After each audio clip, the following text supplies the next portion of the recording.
নমস্কার বন্ধুরা, আমি জ্যোতিষী শ্রী অমিত।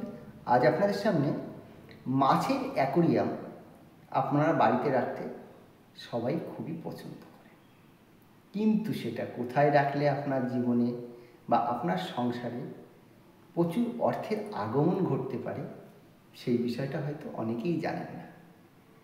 তাই আপনাদেরকে বলবো, ভিডিওটা স্কিপ না করে সম্পূর্ণটা দেখুন, তাহলে বুঝতে পারবেন যে মাছের অ্যাকোরিয়াম আপনি হয়তো পয়সা খরচ করে বাড়িতে রাখলেন, কিন্তু তার সাথে সাথে কিন্তু আপনার বাড়িতে প্রচুর অর্থ নিয়ে এসে দেবে।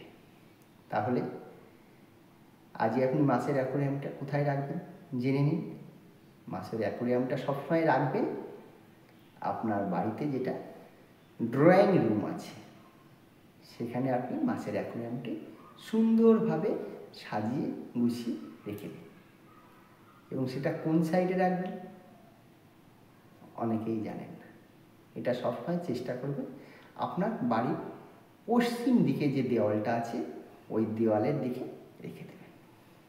এবং মাছেদেরকে যখন ঠিক টাইমে খাবার দাবার দেবেন, মাছেদেরকে একটু ভালো দেখাশোনা করবেন। ওদেরকে একটুখানি যেভাবে যত্ন করলে তারা ভালো থাকে, সুস্থ থাকে, সেইভাবে আপনারা তাকে পরিচর্যা করবেন।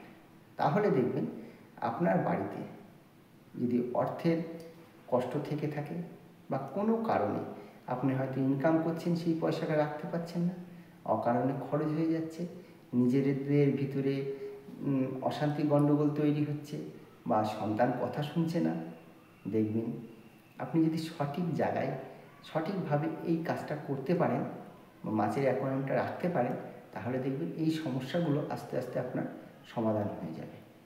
একটা কথা মাথায় রাখবেন, মাছের অ্যাকোয়ারিয়ামটা সবসময় কিন্তু পরিষ্কার রাখবেন।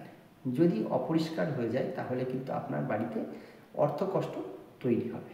সেই জন্য সবসময় পরিষ্কার পরিচ্ছন্ন রাখবেন এবং জলটা সবসময় চকচকে এবং পরিষ্কার যেন থাকে। যদি ওর ভিতরে শ্যাওলা জমে যায় বা কখনো যদি নোংরা বেশি দেখা যায়, তাহলে কিন্তু আপনারও কিন্তু অর্থনৈতিক ওইভাবে কষ্ট চলে আসতে পারে। তাই বলবো, আজই মাছের অ্যাকোয়ারিয়াম নিয়ে আসুন এবং বাড়ির পশ্চিম দিকের যে দেওয়ালটা আছে ওই পাশটাতে সেট করুন। দেখবেন আপনার যে সমস্যা, সেই সমস্যা থেকে আপনি বেরিয়ে আসতে পারবেন। অর্থ কষ্ট আপনার ধীরে ধীরে কিন্তু লাঘব হয়ে যাবে। কেমন লাগলো ভিডিওটি অবশ্যই কিন্তু কমেন্ট বক্সে জানাতে ভুলবেন না। নমস্কার বন্ধুরা, আজ এই পর্যন্ত। সকলেই ভালো থাকবেন।